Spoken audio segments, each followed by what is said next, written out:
Nandito na po kami. My name is Lance Joram G. Bulakinya. Sila nandito na po. Ano yan? Cyclists for Christ? Yes. Bikers for Christ? Cyclists.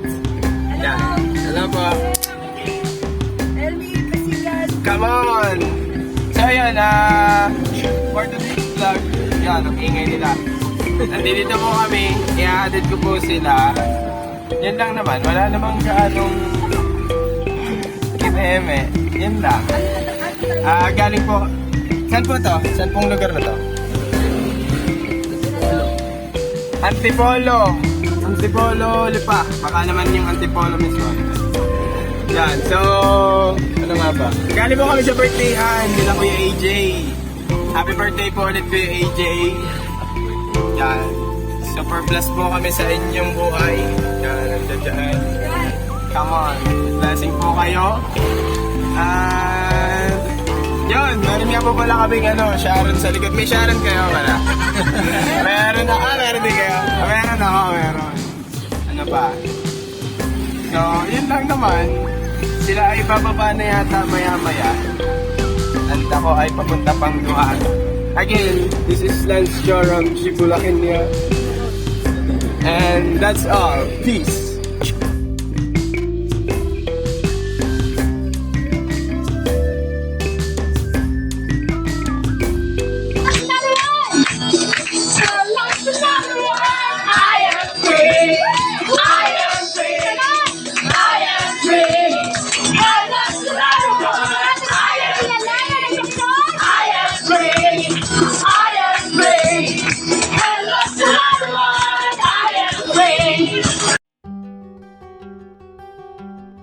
Ay yung mga tao na pinalaya ng Panginoon nilinis pero afterwards babalikan ulit yung mga kinalayaan nila.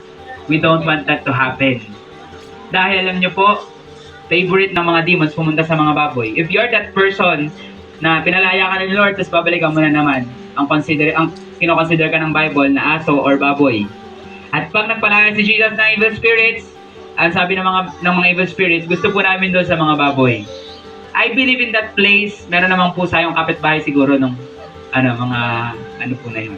O kaya meron mga ahas doon or may mga asong ligaw doon sa puntod. O kaya meron naman doong mga ibang mga hayop, may mga ibon din doon. Pero ang sabi po ng mga evil spirits, doon kami sa baboy. Kasi gusto po nila. Ang target po ng kaaway ay yung mga taong nilinis na pero babalik ulit sa lubluban. Kami anak na ginagamit ng Panginoon. Happy birthday sa iyo. At naway patuloy kang gamitin para sa ating pamilya. Gayon din sa maraming tao. Ma-reach mo kahit ang buong mundo para maipakita ang kapangyarihan ng Panginoong Hesus. Gagamitin ka. Patuloy kang bigyan ng kalakasan. Maraming salamat at ang buong pamilya mo ay nakakilala sa Lord. At sa mga ginamit at bigyan ka pa ng kalakasan para lalo pa maraming ang ma-save sa kaluluwa pa sa pamamagitan mo sa pangalan ng Panginoong Hesus. Happy birthday! Happy birthday sa aking anak na ito. Talagang sobrang blessing, sobrang daming pasalamat, sobrang walang katapusang pasasalamat sa Lord. Dahil kung hindi sa Kanya, hindi mangyayari yung tayo nakakilala sa Panginoon. Ako may nagpapasalamat sa Panginoon.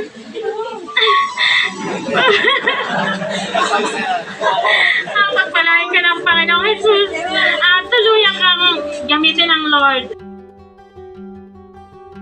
Nalala ko kanina, sabi ko grabe effective yung pananalangin niya sa aking bed. Kasi ginagano'n daw niya. Alam mo, ligtas ka.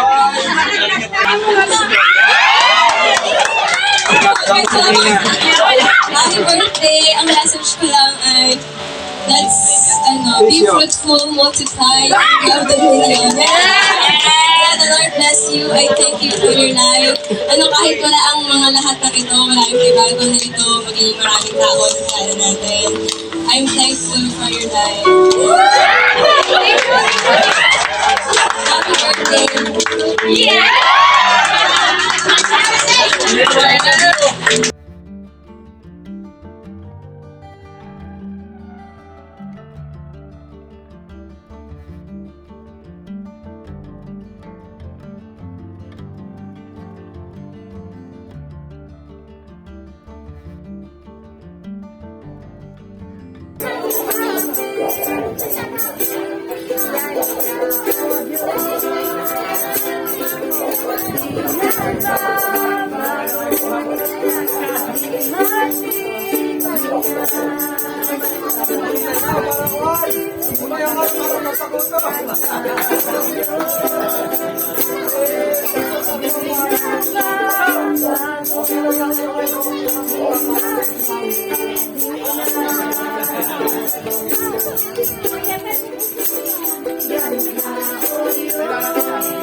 You are